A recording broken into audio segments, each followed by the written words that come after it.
thinking about selling your home in the Salida, Colorado area, listen up. Because if you want to sell your home, it's not always the market, it's the strategy. Small mistakes can cost you months on the market and thousands in price cuts. In this video, I'm going to be going over why your home isn't selling and what you can do to fix that. And you're going to want to stick around until the end because I offer a success story for selling a property in Salida that you won't want to miss.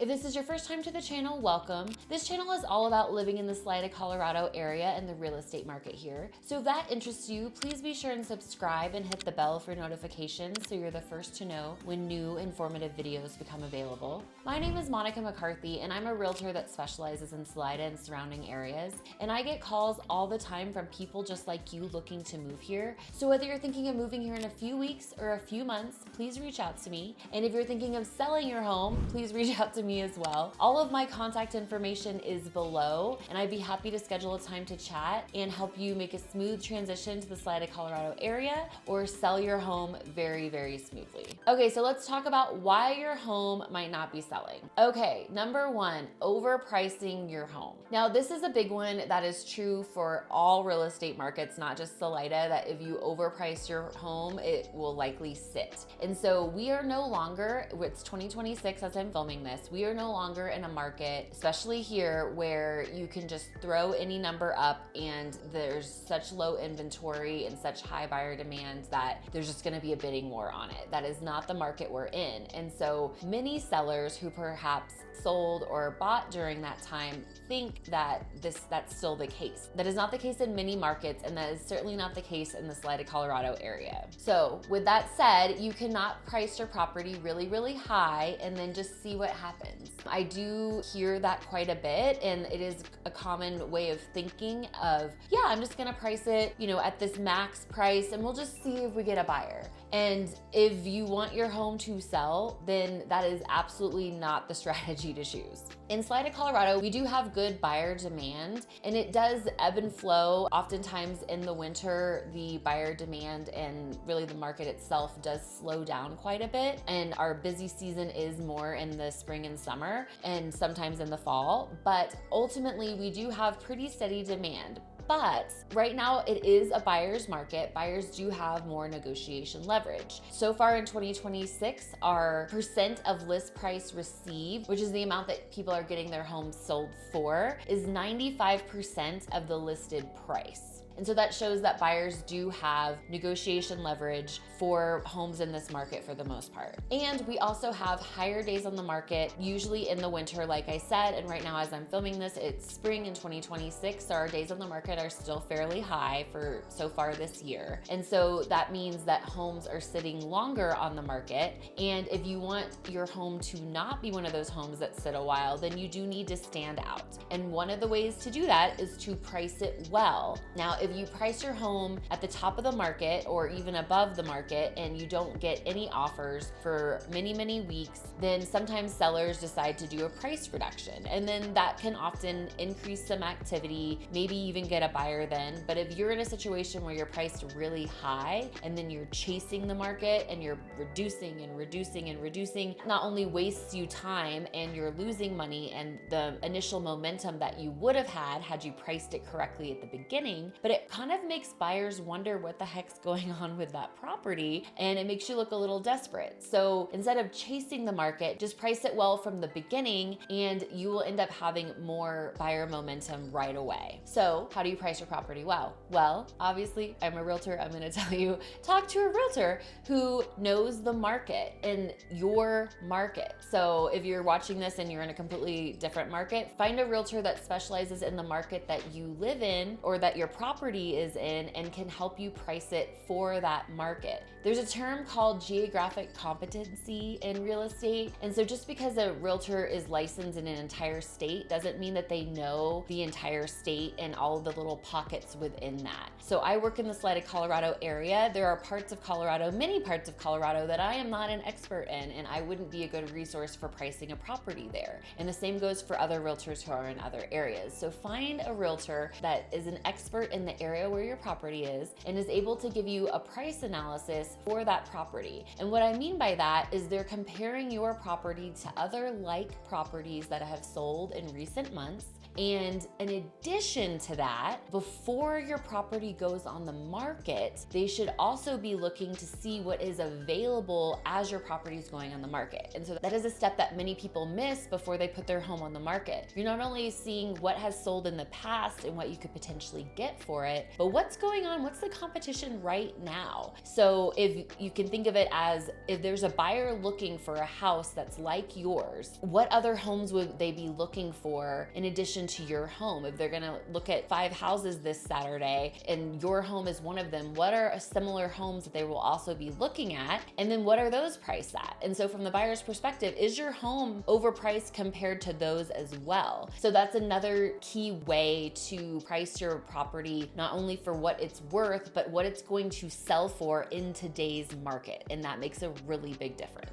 Okay, another reason why your property might not be selling is poor presentation. This can be in a number of ways. There's some really obvious ones, like it being really dirty or really smelly, and it being very cluttered, or the yard looking like a mess, or they're just being really terrible photos. And so sometimes the house might actually look better in person if those grainy, dark photos, or there's like random stuff in it, you know, like you've all seen those photos and you're kind of wondering what the heck's going on and why there was like a shadow in that picture and it wasn't even the right size. So it was clearly taken with an iPhone at an odd time of day. So those pictures do not do your property any justice. So when there's poor presentation out there, the majority of buyers are looking online before they will even step foot in a house. And if they're just scrolling through, they're gonna go right past your property, even if it's a gorgeous property, if it looks terrible online. And so what do you do to fix this? Well, not obviously professional photos, but what's the content in those photos? So that house needs to look good in person too, obviously for the photos as well, but you want it to look good in person as well. So going through, having a professional go through with you, or you go through yourself and declutter as much as you possibly can. If you're still living in the property when you're selling it, then maybe get a storage unit or start packing up some boxes and putting in your garage. But decluttering as much as possible, depersonalizing it. So if you have a lot of stuff on your walls, a lot of photos of your family, anything like that, I always recommend, making it as neutral as you can so buyers can visualize themselves in that property. And then also staging it. So there may be some spaces in your home that can be presented differently than how you are currently using them. So little spaces that maybe you have more crowded, like you're turning this one little nook into a desk and there's a lot of stuff there. So maybe we remove that and just make it look more of like an open space, or have, smaller furniture, different things like that, different ways to highlight that space and make it to where people can see how large it is and visualize their stuff there as well. So if it's really bogged down with a bunch of big furniture and a bunch of personal stuff and a bunch of clutter, that's gonna be doing you a disservice in selling your property. And in addition to that, when it comes to preparing your home, going through and seeing, are there any minor repairs that need to be done before you put it on the market? Sometimes those little handyman, those honey-do list type items, little holes in the wall here, minor repairs here and there can go a long way. You want to not only make it look good in person, but you want to prepare it to foresee any possible objections when you do get it under contract and it's a potential inspection item. So, those minor repairs up front can go a long way to not only getting buyers interested in buying your home, but also selling it all the way through and it actually going under contract and being sold. And so for many of my clients, I like to recommend, having it professionally cleaned. Maybe you need to have the carpets cleaned or the windows cleaned, especially in this area. If you have a home with big windows where you have an amazing view, you want to show that off. So spending a little extra money or taking an extra time to clean those windows, to highlight those mountain views, makes a big difference, and buyers do appreciate that. Okay, and another reason why your home might not be selling is weak marketing exposure. So some people think, oh, just put it on the MLS and we'll just see what happens. Maybe you have some decent photos, maybe you don't, and then that's it. And that is not enough. And so if you actually want to sell your home, there needs to be additional work to sell it, and the marketing, and have a whole strategy associated with your property and the area that you're selling in order to have greater success with selling, certainly selling faster. So this just means, a strategic marketing plan that includes video, social media, and then even networking. So particularly in the Salida area. This is a small town. A lot of people know each other. I work in an office where there are other realtors, and we talk to each other about upcoming listings that we have. And that is a really good way to let our colleagues who also have buyers know what's coming. And you can often get people interested in the property before it even goes on the market. Or additionally, a realtor who's also working with other buyers who could tell them about your property coming up and get them excited about it and get them in there early as well. And so this is just a good way to get people in the door right when your property goes on the market instead of it sitting for a while. And that's just one of many ways to get marketing exposure for your property so it will sell faster. And a last reason why your property might not be selling is you're ignoring buyer expectations. So this can play out in a lot of different ways. It's very property specific. So if you have a house that is kind of tricky or there's, something funky going on with it, to really address that from the beginning and try to offset that objection as best as you can. And so one example is, say you have an older home with really funky old carpet and you don't necessarily want to replace that carpet. And sometimes maybe it's not even a good idea to replace it because everybody has a different preference with something like that. But instead, you offer a credit for any potential buyer for that carpet. And so that's one way to say, hey, I know the carpet's bad. I'm offering you some money to go towards your closing costs, like a concession for this repair. And that's one way to really offset that objection. And then other creative ways is, you could offer seller financing if you're in a position to do that. Work with somebody who'd be able to help walk you through that. That's an option for you. Or, a home warranty if you have an older home with a lot of older appliances and somebody might be a little worried about, what they're stepping into.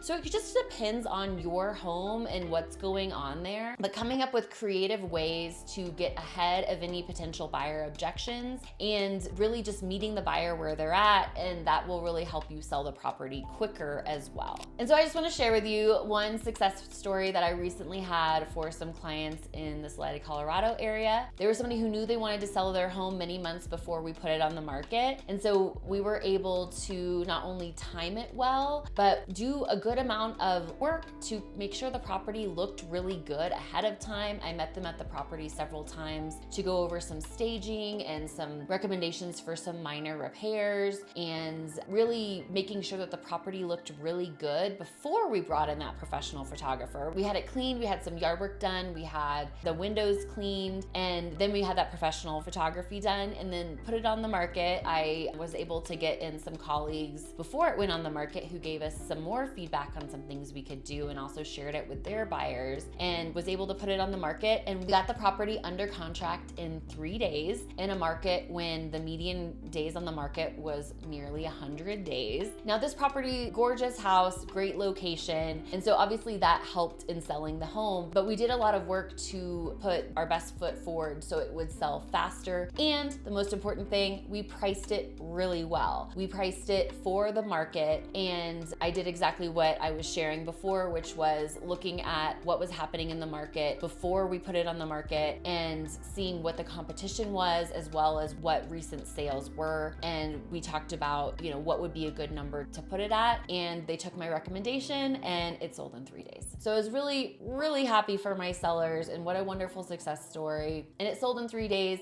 at list price. So in a market with nearly 100 days on the market with homes selling for 95% of their listed price, I'm really excited for my sellers on this. And so it can be done in a market where things might be sitting longer and it just takes some extra work and time. And if you're interested in selling your property, please reach out to me. I'd be happy to schedule time to chat with you, see how I might be able to help you in your home. And either way, I really, really appreciate you taking the time to watch this video. Have a wonderful day.